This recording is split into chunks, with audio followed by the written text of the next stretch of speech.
ल ल आज हामी अब यो सङ्गठित संस्थाको एकाइ 1.1 को पार्ट 3 मा अब हामीले 7वटा महादेशहरूको बारेमा दुईटा पार्टमा हेरिसक्यौँ। त्यो 7वटा महादेशहरू अब छुटा छुटै यिनीहरूको सबभन्दा ठुलो हिमनदीहरू, ठुलो नदीहरू, अग्लो शिखरहरू इत्यादि कुराहरू अब सबै महादेश अनुसार हेर्दै जान्छौँ। त्यही भएर अब सबभन्दा पहिला यिनीहरूको लम्बाइ र चौडाइको कुरा गरौँ। महादेशहरूको लम्बाइ र चौडाइको कुरा गरौँ। 7वटा महादेशहरू छ। यो ठुलोदेखि सानोको क्रममा छन्। यी महादेशहरू ठुलोदेखि सानोको क्रममा छन्। एसिया, अफ्रिका, उत्तर अमेरिका, दक्षिण अमेरिका, अन्टार्क्टिका, युरोप र अस्ट्रेलिया। यो ठुलोदेखि सानोको क्रममा पनि छ।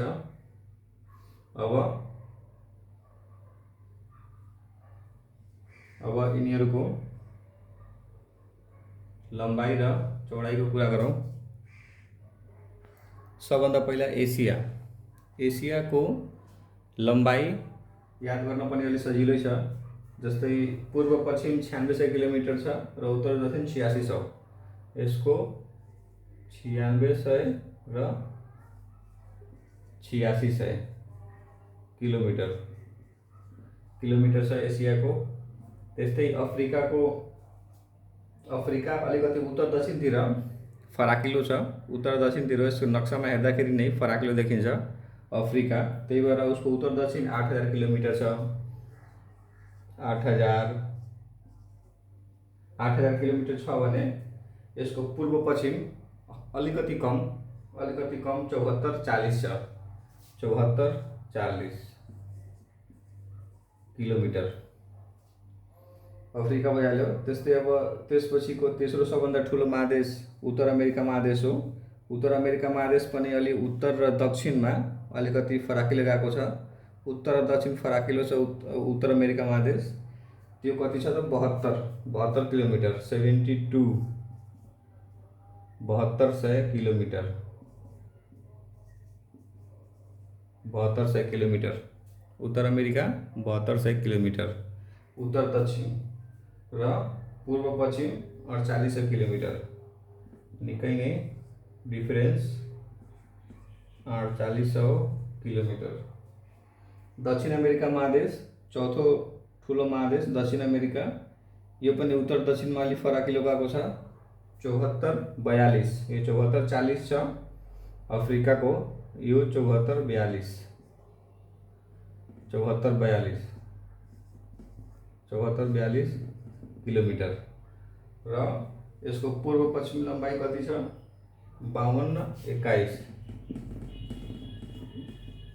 किलोमिटर। अब यो अन्टार्क्टिका महादेशको त्यति पर्दैन, यहाँ अब मानव बसोबास नै छैन। युरोप महादेश। युरोप पूर्व पश्चिममा अलि धेरै फराकिलो भएको छ। युरोप पूर्व पश्चिम फराकिलो छ। यसको पूर्व पश्चिम लम्बाइ कति छ 6400 किलोमिटर 6400 किलोमिटर। र यसको उत्तर दक्षिण कति रहेको छ 4800 किलोमिटर 4800 किलोमिटर युरोपको 4800। यो अफ्रिका यो उत्तर अमेरिकाको जति पूर्व पश्चिम लम्बाइ छ, उत्तर अमेरिकाको पूर्व पश्चिमको जति लम्बाइ रहेको छ अथवा चौडाइ भनौँ त्यति युरोपको उत्तर दक्षिणको चौडाइ रहेको छ। अब अस्ट्रेलिया महादेश लगभग उस्ता उस्तै छ दुईटैतिर। पूर्व पश्चिम उत्तर दक्षिण पनि उस्ता उस्तै छ। अस्ट्रेलियाको पूर्व पश्चिम 39,000 किलोमिटर छ भने यसको उत्तर दक्षिण 3150 किलोमिटर छ। 3150 किलोमिटर। हामीले सम्झिनलाई यतातिरबाट सम्झिँदा हुन्छ 86, 80, 72, 74, 48, 31।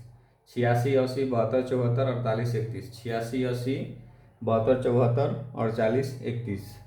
86, 80, 72, 74, 48, 31।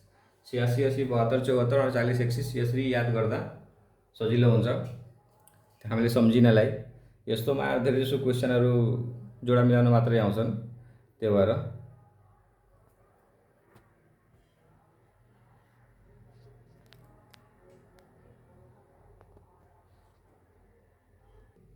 अब सातै महादेशहरूको गहिरो भागहरू, डेप्थहरू, सातै महादेशको गहिरो भागहरू पनि हेरिहालौँ।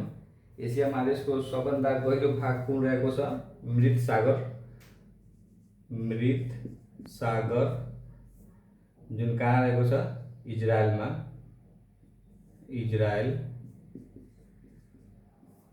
मृत सागर इजरायल हो। अफ्रिका महादेशको सबभन्दा गहिरो भाग लेक असाल,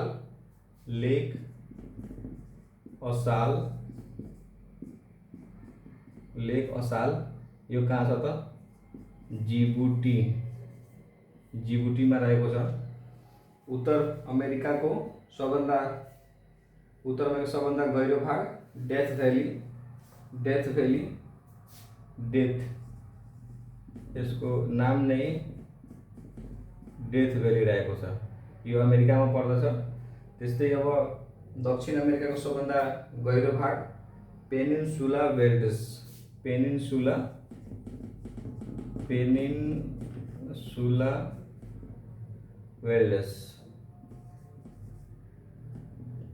वेल्डेस, त्यस्तै अन्टार्क्टिकाको सबभन्दा गहिरो भाग ग्लेसियर ट्रेन्च,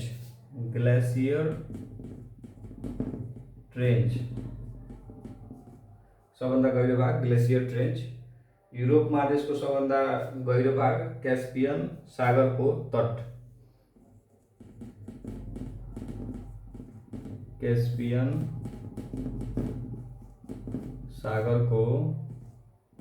तट, अब अस्ट्रेलियाको सबभन्दा गहिरो भाग आइरा तालको तट,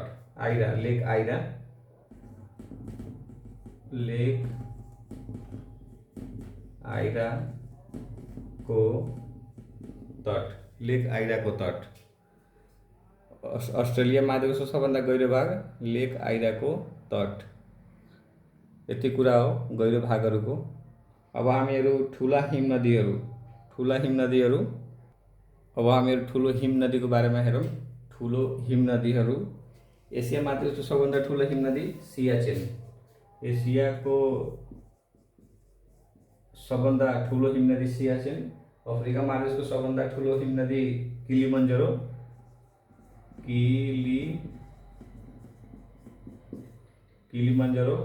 उत्तर अमेरिकाको सबभन्दा ठुलो हिमनदी हर्वार्ड हिमनदी, नामले थाहा हुन्छ अलि हर्वार्ड अलिकति अमेरिकन टाइपको नाम भइहाल्यो हर्वार्ड। उत्तर अमेरिका, दक्षिण अमेरिका महादेशको सबभन्दा ठुलो हिमनदी पेरिटो मोरेनो,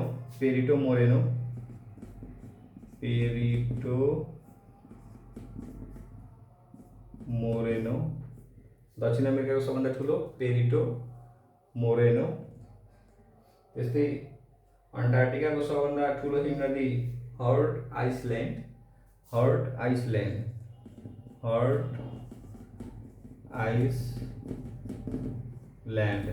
आइसल्यान्ड, युरोपको सबभन्दा ठुलो हिमनदी भट्नाजोकुल, अन्टार्क्टिकाको सबभन्दा ठुलो हिमनदी अलिकति मिस्टेक भएछ, अन्टार्क्टिकाको सबभन्दा ठुलो हिमनदी ल्याम्बर्ट हो,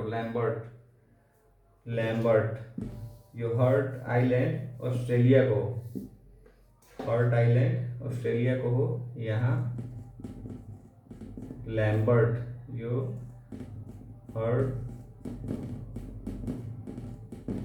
हर्ट आइसल्यान्ड अस्ट्रेलियाको हो, ल्याम्बर्ट अन्टार्क्टिकाको भइहाल्यो। युरोपको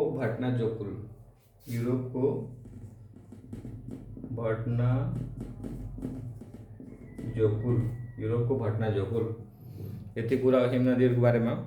अब हामीहरू सातै महादेशका अग्ला स्थानहरूको बारेमा हेरौँ।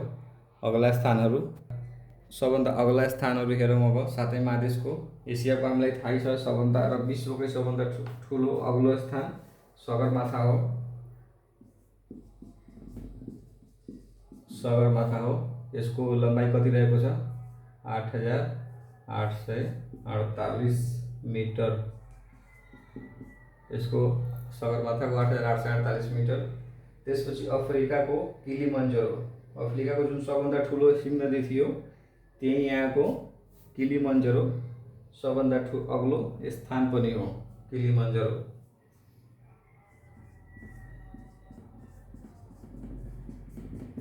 किलिमन्जरो यसको उचाइ, यसको अग्लो स्थान उचाइ कति रहेको छ? 5895 मिटर। अब उत्तर अमेरिकाको सबभन्दा अग्लो स्थान कुन हो? उत्तर अमेरिका भन्ने बित्तिकै नाम पनि अलिकति अमेरिकन जस्तै हुन्छ। त्यसको नाम हो माउन्ट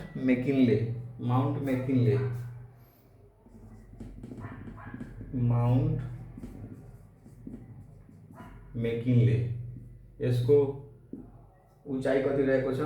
6,194 मिटर। त्यसपछि दक्षिण अमेरिकाको सबभन्दा अग्लो शिखर कुन रहेको छ? माउन्ट एकान्कागुआ।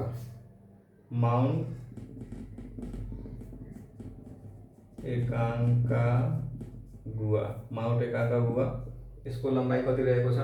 यसको उचाइ कति रहेको छ? 6,962 अथवा भनौँ 7,000 भन्दा पनि हुन्छ। 6,962 7,000 जति। त्यति नै लेखौँ, किन 7,000 लेख्ने? यसमा ठ्याक्कै लेख्दा हुन्छ। जस्तै 8,848 यो 6,962। सम्झिनको लागि यसरी 7,000 याद गर्दा हुन्छ।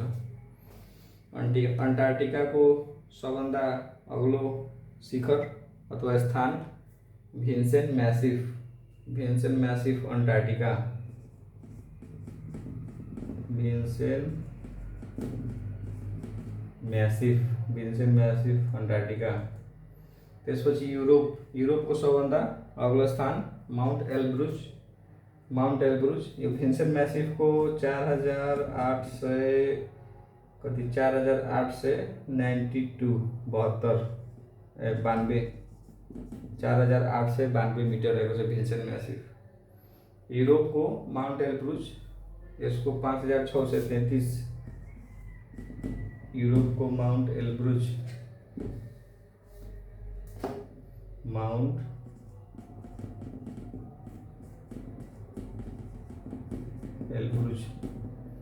5,633।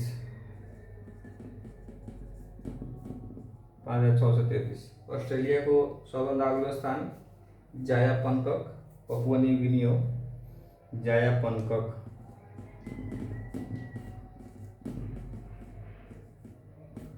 ल, यति कुराहरू हामीले महादेशहरूको बारेमा हेऱ्यौँ, अग्ला स्थानहरूको बारेमा। अब यसपछि यो कुन महादेशले कति भूभाग औटेको छ, त्यो पनि हेरिहालौँ। कति % भूभाग औटेको छ त त्यो पनि हेरिहालौँ। अब यो अलिकति सूत्र जस्तै बनाएर पढ्नुपर्छ यसलाई। अब एसियाले 29%, अफ्रिकाले 20%। यसलाई हामी यसो सर पढ्दाखेरि 29, 20, 16, 11, 8, 7, 5। 29, 20, 16, 11, 8, 7, 5। 29, 20, 16, 11, 8, 7, 5। 11, 8, 7, 5। अब यो ठ्याक्कै यति नभएर अलिकति यसमा पोइन्टमा पनि नम्बरहरू हुन्छ। जस्तै यसको 29.98 हो, 98%। यो 20.2% हो। यो 16.9% हो। ठ्याक्कै भन्दाखेरि 11.9% हो। यो 8.9% हो। यो 7% ठ्याक्कै रहेको छ। यो 7 र यो 5.3% यति रहेको छ। अब हामीले सबै महादेशहरूको साना र ठुलो राष्ट्रहरू पनि हेरौँ। साना र ठुलो राष्ट्रहरू, सबै महादेशहरूको सानो राष्ट्र र ठुलो राष्ट्रहरू।